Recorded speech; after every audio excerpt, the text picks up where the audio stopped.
eto pa, may isang issue pa po ngayon na pinagpipistahan. Ang kapatid po niyang si Kay na isang nurse na nagtatrabaho sa ibang bansa, siguro'y lokso ng dugo.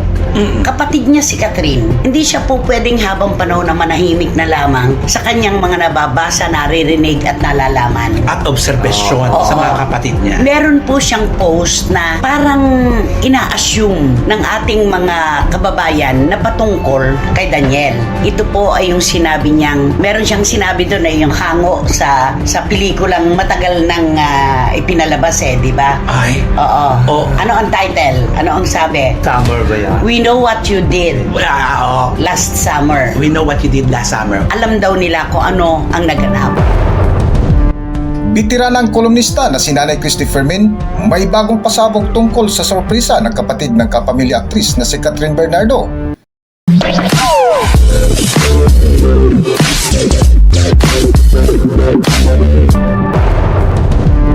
Labis ikinagulat ng netizens ang bagong pasabog ng bitiranang kolumnista na si Nanay Christy Fermin kasama ang dalawang sidekick nito na sina Wendell Alvarez at Romel Chica.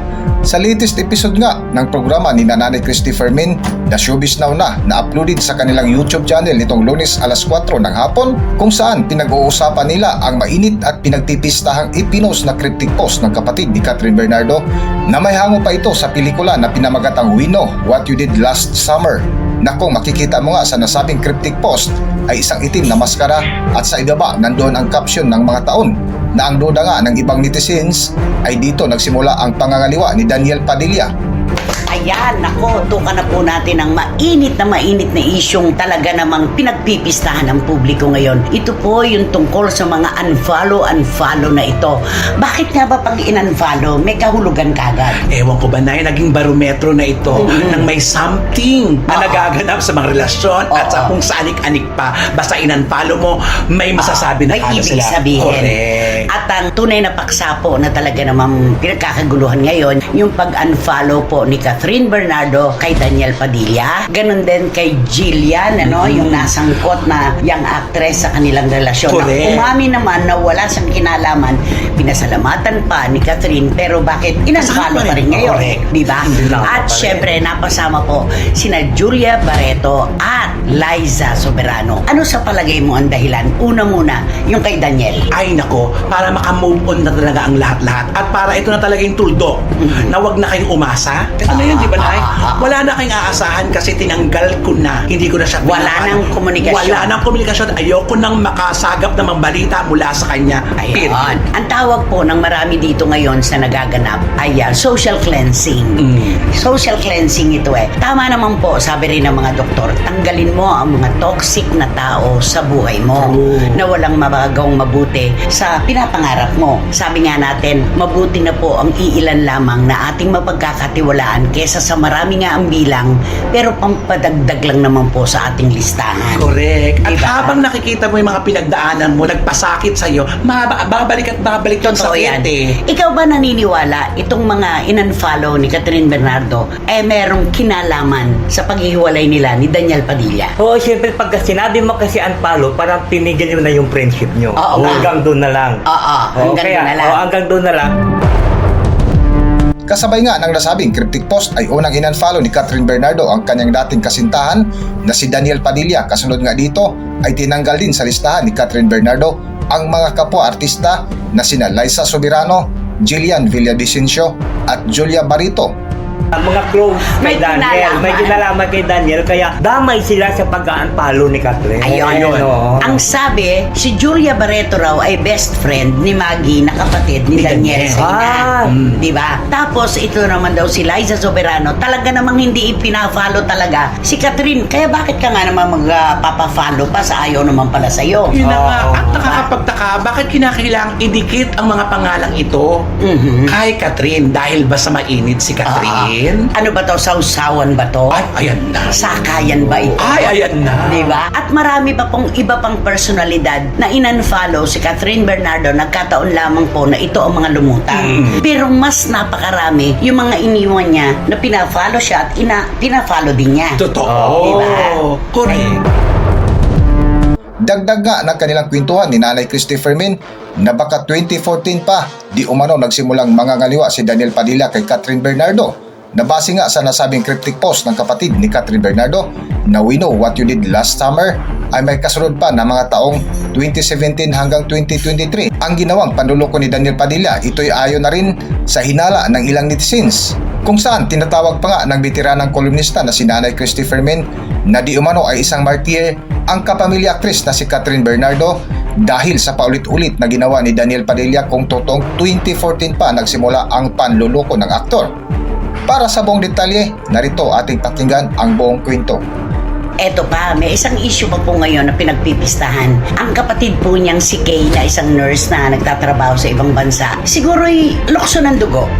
Kapatid niya si Catherine, hindi siya po pwedeng habang panahon na manahimik na lamang sa kanyang mga nababasa, naririnig at nalalaman. At obserbasyon sa mga kapatid niya. Meron po siyang post na parang ina-assume ng ating mga kababayan na patungkol kay Daniel. Ito po ay yung sinabi niyang, meron siyang sinabi doon ay yung hango sa pelikulang matagal nang ipinalabas di ba? Ay. Oo. Oh. Ano ang title? Ano ang sabi? Summer ba yan? We know what you did Wow. last summer. We know what you did last summer. Alam daw nila kung ano ang naganap. At doon po sa kanyang post na yan, cryptic po ito. Ipagpalagay na, sige, sakyan na natin. Sakyan natin. Na kunwari nga ay si Daniel yung pinatutungkulan ni Kay.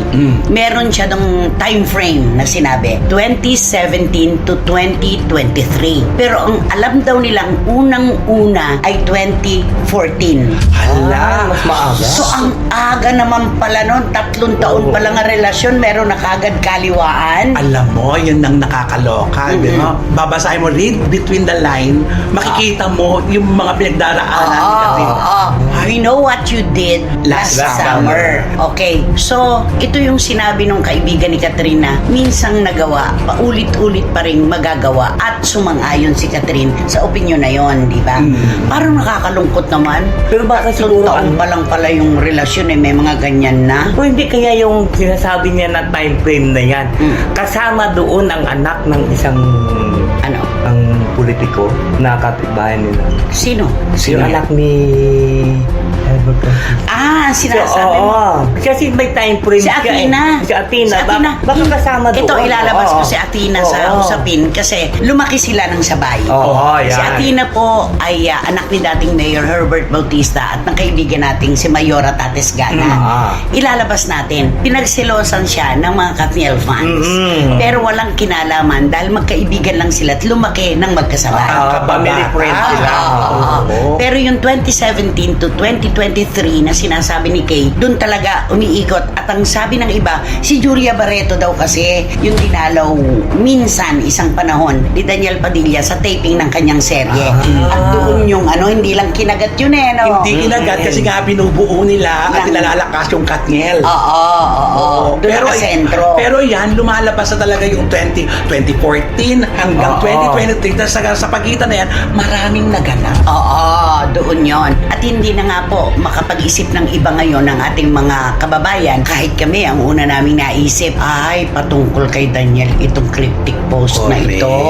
Hindi ba ikakaila, di ba? At saka yung Kay na atin yan, lagi nagpaano ng yung cryptic yun sabi natin na patungkol talaga sa pinagdadaanan ngayon ni Ng kanyang kapatid. Oo. At alam mo ba na naging estudyante ng SNNer na si Lulu Malig ng San Francisco, si Kay. Tignan. At ang isa pang sister ni Catherine. Small world. Oo, kaya hindi po natin talaga maialis sa mga magkakadugo yung pagtatanggol kapag ka naiipit at nalalagay sa alanganin ang kanilang mahal sa buhay. Correct. Katulad yan, we know what you did last summer. Kanino nga ba yun patutungkulan? 2017 to 2023 at ang una 2014. Ibig sabihin, ito ay pinagsama-samang mga taon ng buhay ng Katniel na kailangan niyang ilatag para malaman ng mga kababayan natin kung saan ito nagsimula at saan nagtapos. Correct. At dito natin may isip na ngayon na ilang beses na palang may nangyayaring ganyan.